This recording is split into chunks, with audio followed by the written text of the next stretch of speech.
Greetings.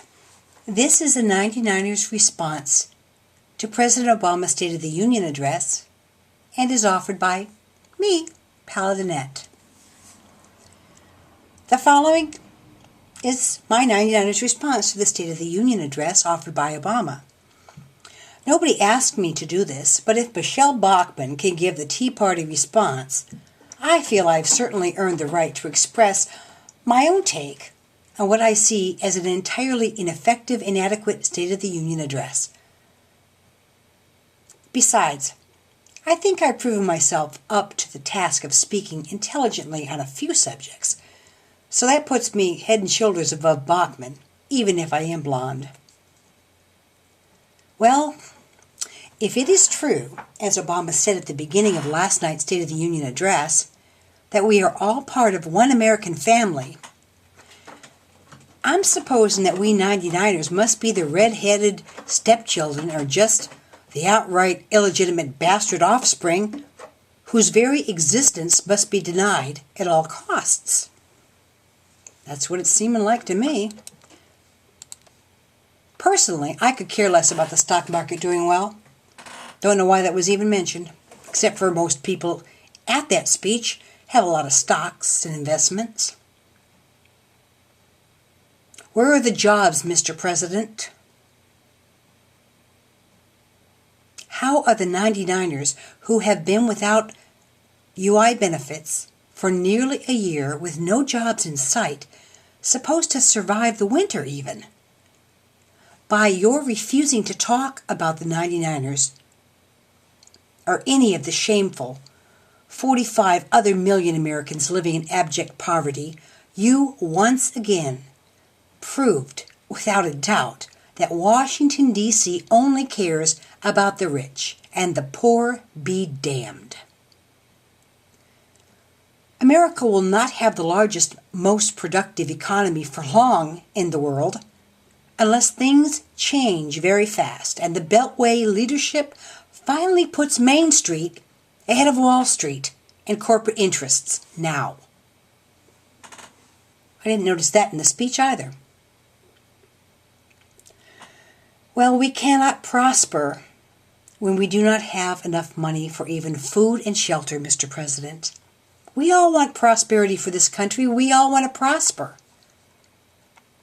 But it's real hard to focus on any kind of prosperity when you're worried about where your next meal's coming from. How are you going to keep from living in your car next week? America's greatness has never been about prosperity for only the elite or just a few. America's greatness has always been because of the potential for prosperity of all her citizens, every last one of us. The 99er Nation can't see into 2015 or 2037. We need help now. We want a future. We want to be part of America's success, as we have always been prior to this non-declared depression. All we have ever asked is for a fighting chance to survive this jobless recovery and thrive once again by re-entering the workforce. Being forced into poverty has ripped away our American dream, and being ignored by you in Congress has destroyed our faith in Washington completely.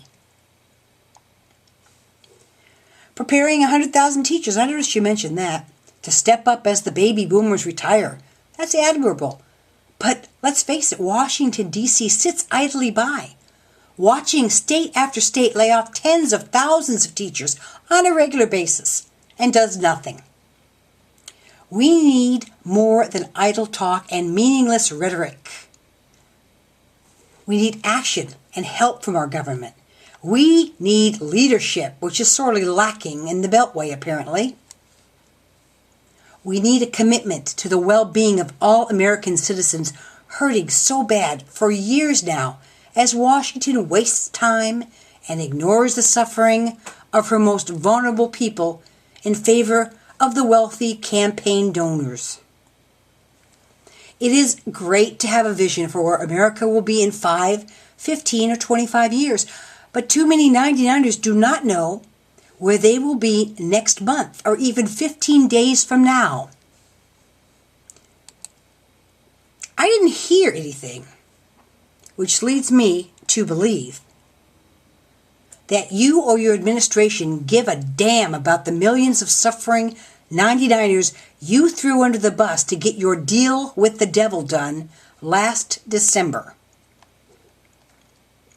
If you hate the mistreatment of those with pre-existing conditions,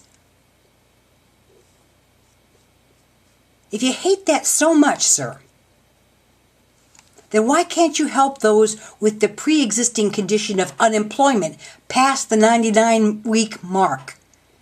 Remember, most of these folks have been out of work for over 3 years, as there have been many huge gaps in our UI benefits for over the 4 tiers that are now in place. Unlike those who have more recently become unemployed, which are not experiencing those long gaps. Yet, you've helped those who were hurting the least and left those of us hurting the worst to fend for ourselves. Is that what America's about? May God forgive you for helping the top 3 richest Americans get wealthier and leaving the 99ers to die in the streets, some at their own hands by suicides. Why is it that the only tough job you weren't willing to tackle in your speech was the tragic plight of the 99er nation? I do not know about you, but I found nothing funny about smoked salmon, especially because nobody in the 99er nation has been able to afford that for quite a long time. Maybe the people in the room found it funny because they dine on caviar. I didn't get the joke. I heard you, Mr. Obama, talk about restoring faith in the U.S. government. Well, let me tell you something. Faith requires trust, and trust takes unwavering honesty. To that end, how about being honest about the true unemployment rate and the number of 99ers to start with, eh? That might be a good beginning towards your stated goal, Mr. President. Just saying. Thank goodness, Mr. President, you made it a point to talk about the debt our nation owes to our sons and daughters in uniform. But apparently only to tout your own don't ask, don't tell victory and boost your own ego. Gay marriage is only a priority to about 15% of the population in this country, according to CNN yesterday. Unemployment is affecting 1 in 6 families in America. So why not address the elephant in the room, sir? Isn't that why we pay you the big bucks? Isn't that why we put you in office? I know you can't do it alone, but you had the voice, the ear of everyone in Congress right there last night, and you chose to do nothing to steer them in the direction of helping the 99ers now. You seem more worried about the immigrants getting a fair shake than the hurting, pain-ridden 99er community or any of the other Americans who are barely hanging on and losing what little they have left.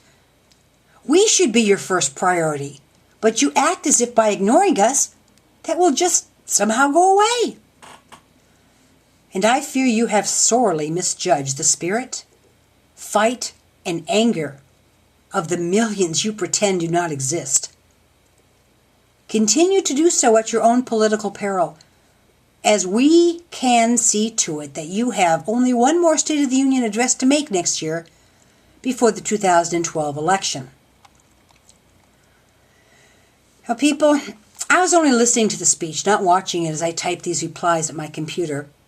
So can anybody tell me if the speaker cried during that speech? On second thought, never mind. I really don't care, to tell you the truth. 99ers and their families cry themselves to sleep every night, all over this land, and those tears are genuine. Those tears are real.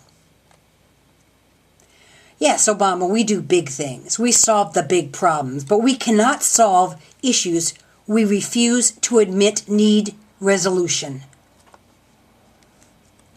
To those of you out there who were inspired somehow by the mention of jobs being a priority to Washington in last night's speech, just remember that Obama's 2010 State of the Union speech had the same theme, and nothing was done all the rest of last year to make that goal a reality either. So, the president believes that the State of the Union is strong. Well, sir, the State of the Union sucks for the 99er nation. You know, the millions of UI exhaustees who you decided to ignore once again last night. I am now officially ashamed that I voted for you. And that makes me more disconsolate than I have words to even adequately express. Oh, I feel like playing speaker and having a good long weep. But food stamps don't allow you to purchase toilet paper. Did you know that? So, anyone have a tissue?